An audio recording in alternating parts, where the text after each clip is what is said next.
Hey everybody, it's Kneecap here, and in this video I'm going to be going over the third and final installment of the War of the Thorns, the Siege of Undercity, and I will be doing this from the Alliance point of view like my previous ones. So when you log in, you should get a quest from Anduin, and it is to go to the docks in Stormwind, and to, I think it's Matthias Shaw you're meeting with, but either or, you turn in the quest, and then you'll talk to the lady or woman next to him, and you can queue for the the scenario. So then you'll get the queue, make sure you click you accept it or whatever, like a dungeon finder, and you'll begin your boat ride excursion, map excursion to Tristfall Glades. When you get there, you will see your party now, or raid I guess. We had one person not accept, so we only had 19 people. You get there, and again, we'll be doing some role playing. There's gonna be a lot of role playing, a lot of cinematics in this. Cinematics are all included. I'll try to give some reaction to them as well. And you'll storm towards that door. You'll get clouded in smoke. It's from this big old war shredder. You can kill that. You'll see a little bar you have to fill up for, progress bar, I guess you could say. And killing the shredder will give you a large amount. You can also just kill troops. You can kill demolishers. Whatever you want to kill, finish off all the stuff around there, get it to 100%, and then you'll get to the next part. The next part comes up, and I actually had to go check on my son at this point, so I kind of went AFK for a moment. I didn't quite center this perfectly, but you'll see this giant tank come rolling in from the right here, and it'll be stationed on the left side of my screen here. So unfortunately, I just sat here AFK while I was doing something, but you can kind of see the battle going on. It looks like we popped heroism or something there, and went ahead and killed that, and you'll see a little scene of Anduin finishing off the tank there.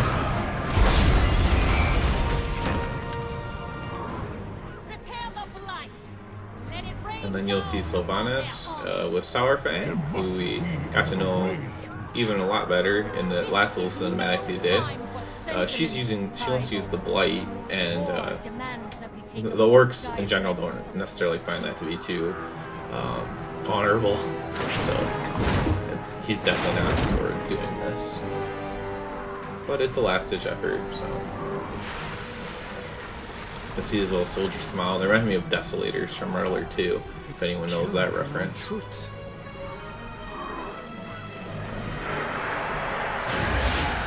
And then she kills Alliance and Horde soldiers with it, and raises them. She's like, a lot of people are calling her, Arthas 2.0. I guess I kind of see that. She's kind of acting like a Lich King in a way. Black screen. So at this point now there's Blight, and it's going to be encroaching on us. So there's soldiers you can heal, and then there'll be a bunch of little skeletons that she raised that will pop up. And you can go ahead and kill the skeletons, and again, you're just filling up a tracker bar there on the side. This Blight does hurt. You can see there's one person dead to it. It does hurt really bad, so make sure you run away and get to the back. You're pressed back, and the mood is like they feel defeated because they're like, okay, what are we going to do? We can't get there anymore. This is all for nothing.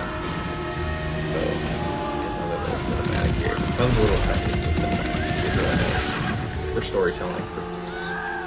The Blight has broken our ranks! Our assault has been for nothing.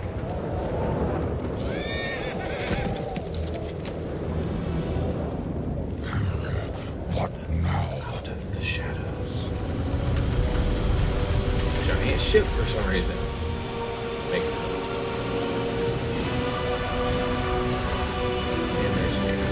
So if you are confused about why she's on a ship, she is the daughter of former Admiral of the Alliance and the Admiral of the Coherence, Admiral Proudmoore. I can't remember her first name. But so they're sea-bearing people, so she's on a ship. It comes into the battleground as her off. That's why she's on a ship. It's magical because she's magical. There are not many magical ships. China! The wall!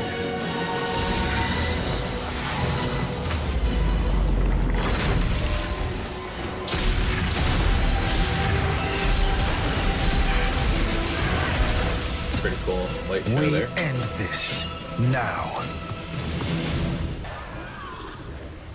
Alright, now we're going to make our way through the side to try to get into the actual city here.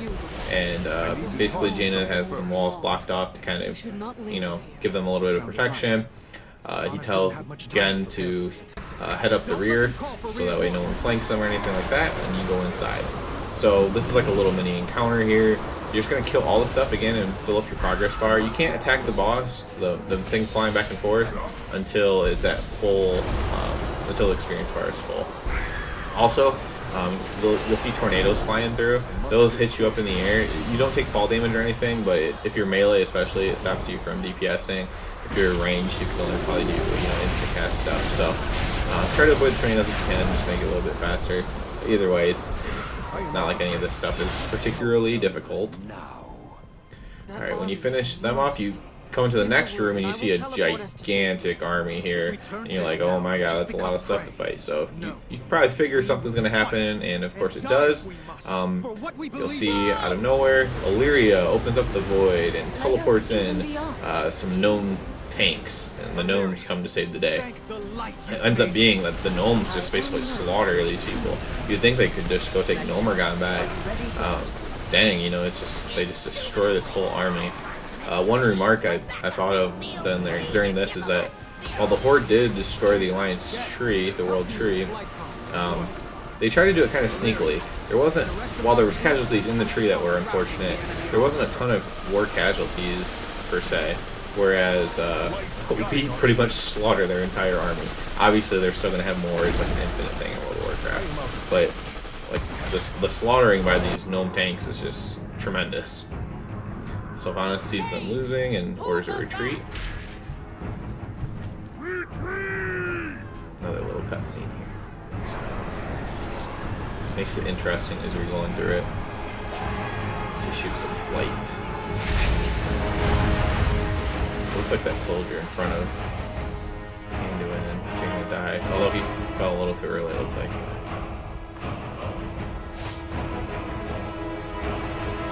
No, they must not escape. Cutscene.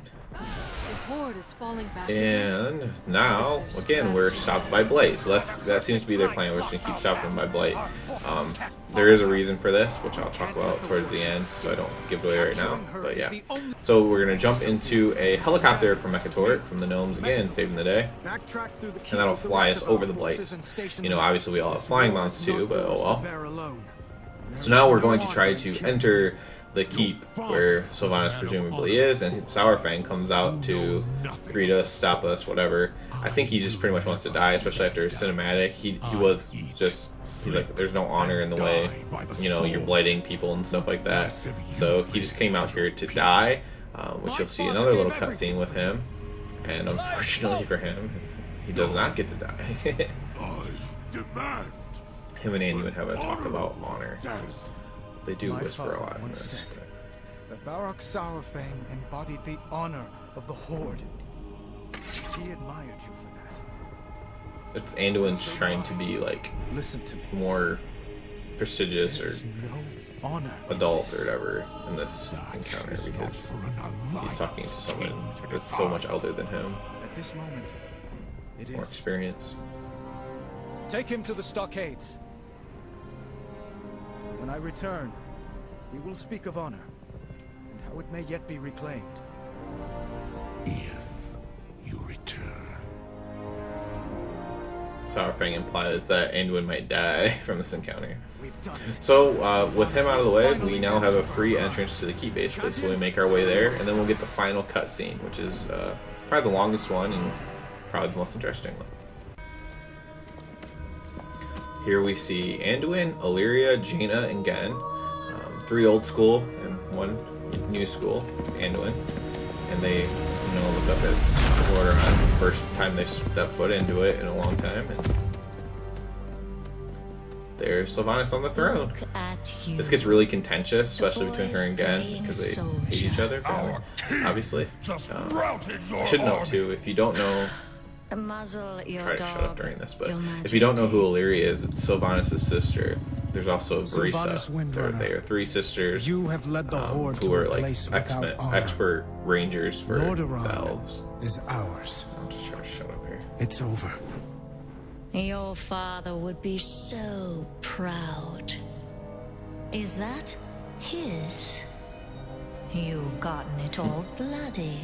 Only one of us wanted this war. You call for peace when it suits you, little lion. But you're quick enough to kill. I should have killed you when last we met. How rude, sister. You're a guest in my home. Your home. You desecrate that throne with your filth! Enough! You put the torch to Teldrassil. But I failed those who burned. I will not make that mistake again. Surrender. Or die.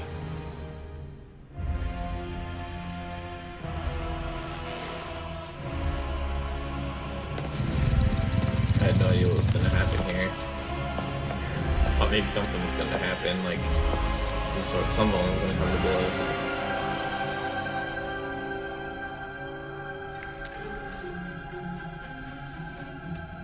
You've won nothing. So what you're seeing here is this whole thing was just a trap. Basically, Christ probably just tried to kill Anduin, the king of the Alliance, to start them. So they kept leading them further and further in, and then luckily Jaina's here, which she didn't count on, of course, and Jaina can teleport a massive amount of things. So 4 people is no big issue for her. Back aboard her magical ship of doom on Lordaeron, which is covered in blight, which I don't know how long it takes blight to clear out, but hopefully we actually get to go inside and take it back or something.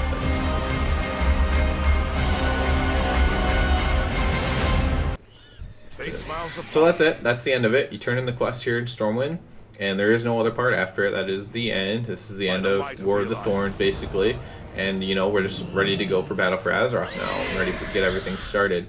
I did go check on Anduin to make sure you didn't have any other quests, but there wasn't. If you have any questions about anything or stuck on a part, you're doing this later on or ever can't figure it out, let me know.